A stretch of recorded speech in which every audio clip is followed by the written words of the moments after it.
बंगळुरूमध्ये पत्नीला ठार करून पुण्याला पळून आलेल्या गौरी खेडेकर हत्या प्रकरणात आता एक नवीन ट्विस्ट आलाय। राकेश खेडेकरने पत्नी गौरीला 6 वेळा चाकूने मारून तिला मृत असल्याचं समजून सूटकेसमध्ये भरलं होतं, पण सूटकेसमध्ये तिचा श्वास सुरूच होता।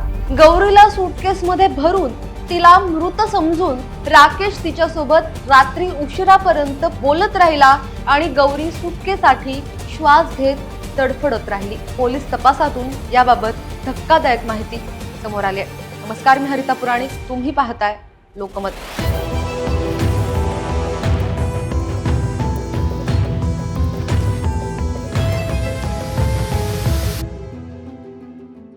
दोन वर्षांपूर्वी राकेश आणि गौरीचं लग्न झालं होतं। दोघं मूळचे महाराष्ट्रातले होते, पण कामासाठी ते अलीकडेच बंगळुरूत शिफ्ट झाले होते। या दोघांमध्ये छोट्या छोट्या कारणावरून वाद व्हायचे। लग्नाच्या आधीपासून हे एकमेकांना ओळखायचे, दोघांमध्ये नातंही होतं। मात्र या दोघांमधला वाद इतक्या टोकाला जाईल याची कल्पनाही कधीच कोणी केली नव्हती। 26 मार्चच्या रात्री दोघांमध्ये भांडण झालं। या भांडणात गौरीने पती राकेशला मारायला सुरुवात केली। राकेशने याआधी कधीच गौरीच्या कृत्यावर फार प्रत्युत्तर दिलं नव्हतं, पण त्या दिवशी त्याने किचन मधून चाकू उचलला आणि गौरीवर हल्ला करायला सुरुवात केली। या हल्ल्यात ती जखमी झाली, जमिनीवर बेशुद्ध होऊन पडली। चाकू हल्ल्याने ती गंभीर जखमी झाली होती। काही काळ राकेशलाही जे घडलं ते कळलं नाही। राकेशने गौरीचा मृतदेह ठिकाणावर लावून पळून जाण्याचा विचार केला होता। त्याने गौरीला सूटकेसमध्ये पॅक करून कुठेतरी फेकून द्यायचं ठरवलं होतं। या गोंधळात त्याने घरातली मोठी सूटकेस खाली केली आणि गौरीला त्यात कोंबून रात्रीच तो बाहेर पडणार होता, पण राकेशच्या नशिबानं त्याला साथ दिली नाही।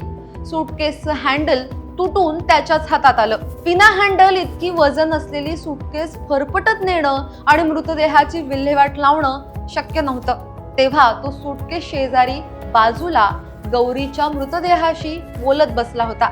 27 मार्चला सकाळी राकेशने गौरीला त्या सूटकेसमध्ये ठेवून कारने पुण्यासाठी पळून जायचं ठरवलं।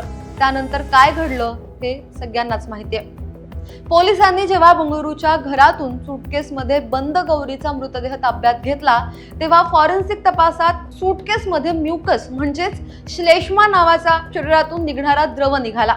हे तेव्हाच होतं जेव्हा माणूस जिवंत असतो, कारण मृत माणसाचा श्वास थांबलेला असतो, त्यातून श्लेष्मा बाहेर येणं अशक्य असतं। पण जर कुणाला जिवंत असताना सूटकेसमध्ये ठेवलं किंवा अशा प्रकारे ठेवलं की जिथे तो श्वास घेऊ शकत नाही, तर श्वास घेण्याच्या प्रयत्नात त्याच्या शरीरातून हा म्युकस बाहेर येतो असं सांगितलं जातं। म्हणजे गौरीवर चाकू हल्ला झाल्यानंतर तिला सूटकेसमध्ये पॅक करून तिच्या मृतदेहाची विल्हेवाट लावण्याचा प्रयत्न सुरू असताना गौरी जिवंत होती।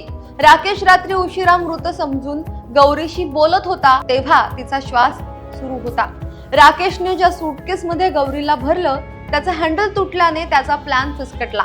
मृतदेहाची विल्हेवाट लावण्याचं प्लॅनिंग त्याने रद्द केलं। या प्रकरणी पोलीस आणि फॉरेन्सिक तज्ञ तपास करतात। घटनास्थळी सूटकेसचं तुटलेलं नटबोल्टही त्यांना सापडलंय। पोस्टमॉर्टम रिपोर्टमध्ये गौरीवर 6 वेळा चाकूने हल्ला झाल्याची माहिती समोर आली।